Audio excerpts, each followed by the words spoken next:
കൊടുത്തുകൊണ്ട് അല്ലാഹു തആല അയച്ചു. നബിതങ്ങളെ കൂട്ടിക്കൊണ്ടുവാ.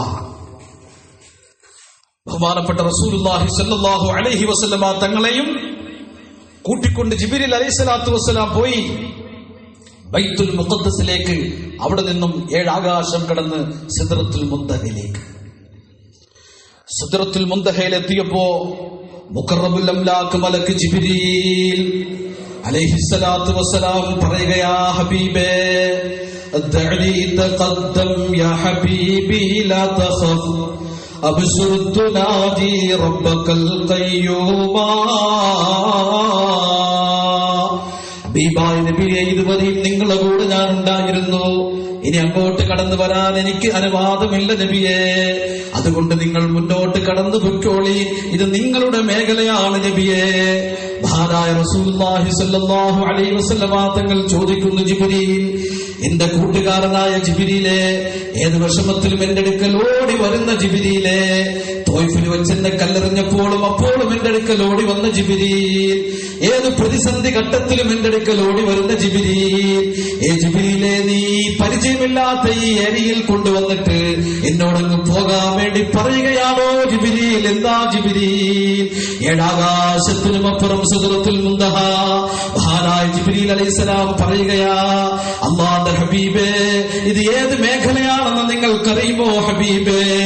അല്ലാഹുവിന്റെ മലക്കുകൾക്ക് പോലും ഇവിടം വരെ വരാൻ അനുവാദമുള്ളൂ നബിയെ. ഇതിന്റെ അപ്പുറത്തേക്ക് കടക്കാൻ അല്ലാഹുവിന്റെ മാലാഖമാരിൽ നിന്നൊരു മലക്കിനോ അല്ലാഹുവിന്റെ സൃഷ്ടികളിൽപ്പെട്ട ഒരു മനുഷ്യനോ വലിക്കോ ഒരു നബിക്കോ ഒരു ശഹീദിനോ ഒരു സ്വഹാബിക്കോ അല്ലാഹു അനുവാദം കൊടുത്തിട്ടില്ല നബിയെ. ഞാനെങ്ങാനും ഈ മേഖലയ്ക്ക് അപ്പുറത്തേക്ക് ഒരു ചുവട് വെച്ചാൽ ജിബ്രീൽ കരിഞ്ഞു പോകും നബിയെ. അതുകൊണ്ട് നിങ്ങൾ മുന്നോട്ട് പൊയ്ക്കോളി നബിയെ എന്ന് അല്ലാഹുവിന്റെ ബഹുമാനപ്പെട്ട മഹാനായ മുഖറബുൽ അംലാക്ക് ജിബ്രീൽ അലൈഹിസ്സലാം പറയുകയാ. ഈ സമയമാണ് അല്ലാഹുവിന്റെ ഭാഗത്ത് നിന്ന് വിളിയുണ്ടാകുന്നതിനു മിന്നി യാ ഹബീബി, എന്റെ ഹബീബേ, എന്റെ അടുക്കലേക്ക് വാ ഹബീബേ. അല്ലാഹുവിന്റെ റസൂൽ ജിബ്രീലിനോട് യാത്ര പറയുന്നു. ആ ശബ്ദം കേട്ട ഭാഗത്തേക്ക് തിരികെയാ. വീണ്ടും അല്ലാഹു പറയുന്നു, പോരാ, ഇത്ര അടുത്താൽ പോരാ.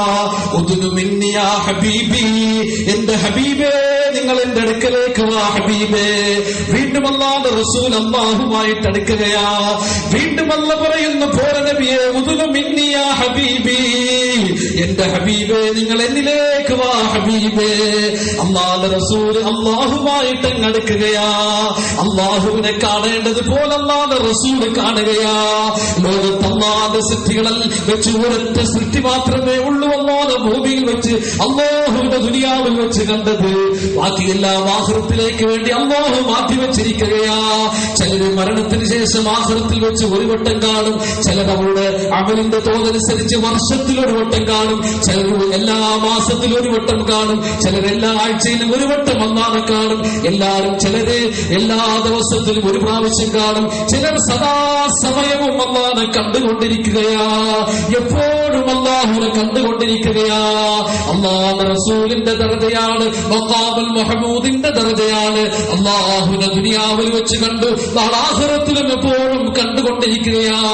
നരകവാസികളുടെ ശിക്ഷകളിൽ വെച്ച് ഏറ്റവും വലിയ ശിക്ഷ നരകത്തിന്റെ ഹമീമല്ല, നരകത്തിന്റെ പാമ്പുകളും തേളുകളുമല്ല. നരകവാസികളോട് പറയപ്പെടുന്ന ഒരു വാക്കാണ്, അല്ലാഹുവിനെ കാണാനുള്ള സൗഭാഗ്യത്തിൽ നിന്നും നിങ്ങൾ തടയപ്പെട്ടവരാണ്, നിങ്ങൾക്ക് ആ സൗഭാഗ്യമില്ല.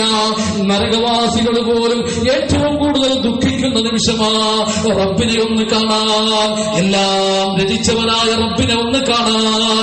ആ സൗഭാഗ്യം നമുക്ക് തടയപ്പെട്ടു പോയല്ലോ. ഇതാണ് നരകവാസികളെ പോലും ഏറ്റവും കൂടുതൽ ദുഃഖിപ്പിക്കുന്നത്.